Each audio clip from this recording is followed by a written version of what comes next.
Hello বন্ধুরা, শাহরুখ খান পল্লকা সবাইকে স্বাগত। আমি আজকের মিষ্টি রেসিপি এনেছি। প্রথমে দেখতে পাচ্ছেন লিকুইড দুধ দিয়েছি। সেই লিকুইড দুধের সঙ্গে আমি আমল স্প্রে গুঁড়ো দিয়ে দিলাম। এটাকে আমি ক্ষীর বানিয়ে নেব। লিকুইড দুধ দিলাম তাই তাড়াতাড়ি দুধটা ঘন হয়ে যায়।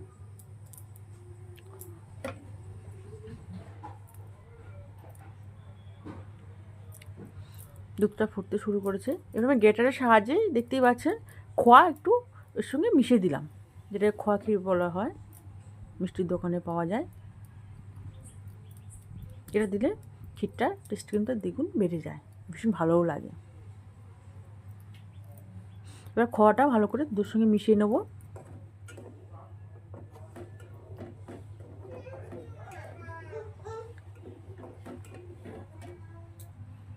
দুধটা দেখেছুন অনেকটাই ঘন হয়ে গেছে। এবার দিলাম পরিমাণ মতন চিনি।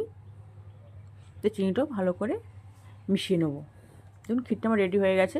এই সময় গ্যাসের ফ্লেমটা আমি অফ করে দিয়েছি। দিয়ে খুন্তির সাহায্যে ভালো করে নেড়ে চেড়ে নিচ্ছি।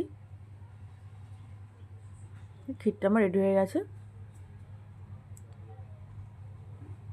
দেখুন কালারটাও খুব সুন্দর এসছে। এবার আমি রুটিটা নিয়েছি, আটার তৈরি রুটি।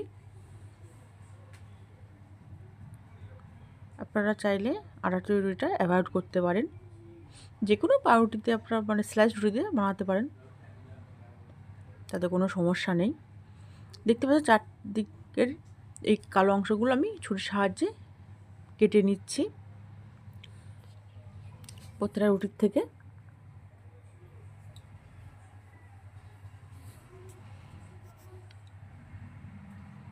আপনারা নিশ্চয়ই বুঝতে পারছেন যে আমি কী বানাবো। পাউরুটি রসমালাই বানাবো, ঠিকই ধরেছেন।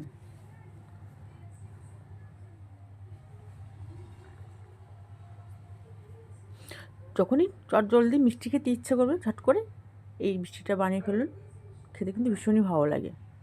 এবারে আমি একটু রুটিগুলোকে প্রত্যেকটা রুটি এভাবে বেলে নেবো, একটু চেপে চেপে।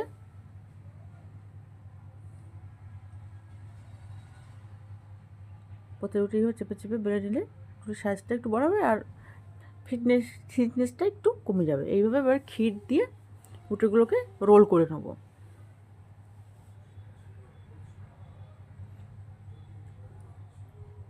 প্রত্যেকটা রুটির মধ্যে এইভাবে ক্ষীর দিয়ে আমি এই রুটিগুলো রোল করে নেব। তাহলে আপনারা দেখলেন কীভাবে ক্ষীর দিয়ে, খোয়া ক্ষীর দিয়ে আমি রসমালাইটা বানালাম রুটির সাহায্যে। এই রেসিপিটা যদি আপনার ভালো লেগে থাকে তাহলে লাইক, শেয়ার, সাবস্ক্রাইব আর কমেন্ট করার অনুরোধ রইল। সমস্ত রুটির মধ্যে ক্ষীর দেওয়া আমার কমপ্লিট হয়ে গেছে। এবার এর উপর দিয়ে গরম, এই যে দেখতেই পাচ্ছেন, সেই যেখানে যেই হাঁড়িতে আমি ক্ষীরটা বানিয়েছিলাম সেখানে লিকুইড দুধ দিয়েছি আর কয়েক টুকরো এলাচ দিয়ে দিয়েছি। আর লিকুইড দুধের সঙ্গে আমি আবারও একটু আমল স্প্রে গুঁড়ো মিশিয়ে দিলাম। আমল স্প্রে গুঁড়োটা ভালো করে লিকুইড দুধের সঙ্গে মিশিয়ে নেব।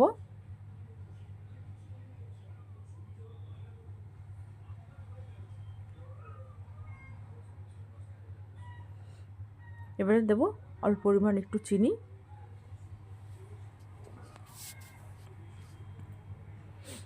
চিনিটাও ভালো করে মিশিয়ে নেব দুধের সঙ্গে।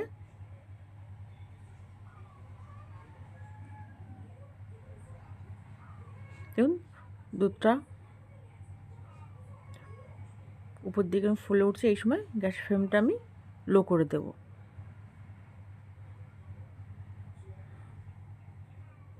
দুধটা আমার গরম হয়ে গেছে, এবার গ্যাসের ফ্লেমটা অফ করে দেবো। দিয়ে এই উপর দিয়ে এবার দুধটা দিয়ে দেবো।